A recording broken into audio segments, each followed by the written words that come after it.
कि मैंने एक बात कही थी कि ग्लोबल नॉर्थ है जो, इसके पास 69% वेल्थ जा रही है और उसमें से 77% जो वेल्थ है वो वहाँ रह रहे अरबपतियों की है।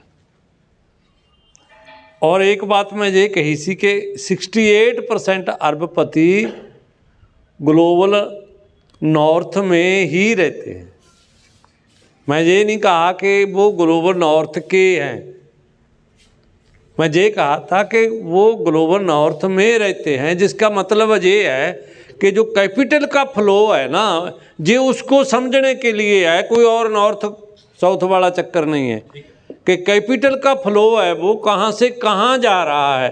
इसी वजह से तो देखो ना, लोग 50-50 लाख रुपया खर्च करके 2 नंबर में अमेरिका जाना चाहते हैं।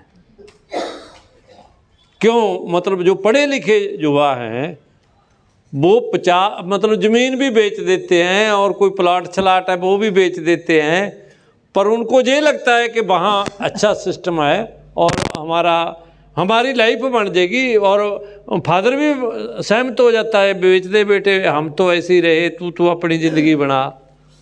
हालांकि बनी बुनी तो अपने को पता ही है कैसी वहाँ बन गई है। और इसलिए ये जो कैपिटल का फ्लो है ना, उसको समझने के लिए ये बात एक तो ज़रूरी है। दूसरी बात मैं इसमें ये ऐड करना चाहता हूँ कि देखो, अगर हमने पीपल मूवमेंट बनानी है तो जैसे हम एग्रीकल्चर के लिए एक डिमांड करते हैं ना कि 50% बजट सेंटर का और स्टेट का मिले तो नेचुरल एग्रीकल्चर वाइबल बन जाएगी और हम भोजन भी शुद्ध कर लेंगे और हवा पानी को भी ठीक करने में अपना योगदान दे सकते हैं। क्या हम ये भी कह सकते हैं कि एक एस्टीमेट ये है कि इंडिया में अगर 1000 जो अमीर आदमी है, सिर्फ 1000, उस पर 1% टैक्स लगा दिया जाए तो एजुकेशन का, हेल्थ का और नरेगा का, तीनों का बजट डबल से ज़्यादा हो जाएगा। अगर हमने एजुकेशन वाले लोगों में काम करना है, एजुकेशन सेक्टर में जो लोग लगे हुए हैं, हेल्थ के सेक्टर में जो लोग लगे हुए हैं, या जिनकी हेल्थ की प्रॉब्लम है, जो आम आदमी भी है, और जो नरेगा में काम करते हैं, जैसे कितनी देर होगी यार, 100 दिन का रोजगार है, उसमें उस रोजगार को बढ़ाते ही नहीं। अब कितने साल हो गए, 100 ही दिन है। 100 दिन से एक आदमी की लाइफ कैसे चलेगी? उसकी 100 दिन कैसे बढ़ाया जाए? उसके लिए हमें प्रपोजल तो लोगों के सामने देनी पड़ेगी ना कि पैसा कहाँ से आएगा। क्या हम ये प्रपोजल दे सकते हैं कि इन 1000 लोगों से यार 1% टैक्स लगा दो, डबल से ज़्यादा हमारा वो बजट बन जाएगा, नरेगा का भी, एजुकेशन का भी, हेल्थ का भी। और ये बात से शायद हम लोगों को ज़्यादा रैली कर पाएँ और उनके साथ एक अकेला ये नहीं कहना, और दूसरी सारी बात के साथ कहना है।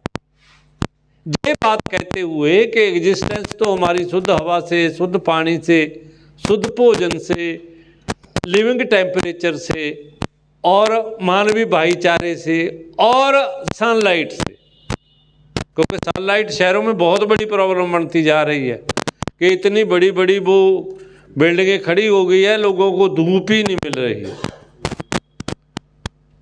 और ये जो पोल्यूशन है ये सनलाइट को भी प्रभावित कर रहा है। इसलिए ये बातें तो कहेंगे।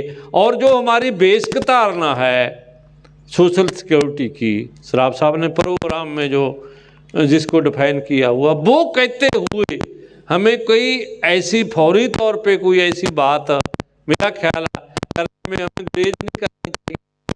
जैसे अभी ये एक इसी विश्व आर्थिक मंच में एक डिमांड उठी थी और कुछ जेड़े अरबपति हैं उन्होंने कहा था कि यार मतलब इन्वायरमेंट और गरीबी के लिए हमारे पे आप 2% टैक्स लगा।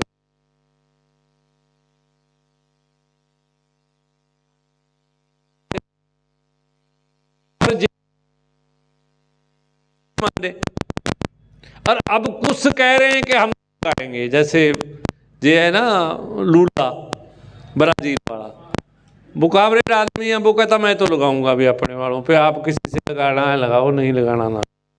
तो उनके लिए फिर प्रॉब्लम ये आएगी कि वो अगर 2% टैक्स लगा के वहाँ मतलब लोगों के पास किसी तरीके से वो पैसा जाता है, वो ब्राज़ील के सामान खरीदेंगे, वो उसका एलन मस्क का नहीं खरीदेंगे या दूसरे तीसरे किसी कारपोरेट का नहीं खरीदेंगे, तो कोई गारंटी नहीं। इसलिए वो वहाँ प्रॉब्लम ये आ जाती है कि अगर लगाना है तो ग्लोबली लगाओ, नहीं लोकली मत लगाओ। लोकली इतना कि चल सकता है, जैसे हम कह रहे हैं कि वो ये जो हमारे वाले हैं 1000, इस पे अगर 1% लग जाए तो हमारा थोड़ा काम हम उसको बढ़ा सकते हैं। नहीं तो अगर इस साल का जो बजट है ना, इसको आप देखोगे यार, जितनी ज़रूरी चीज़ें हैं सब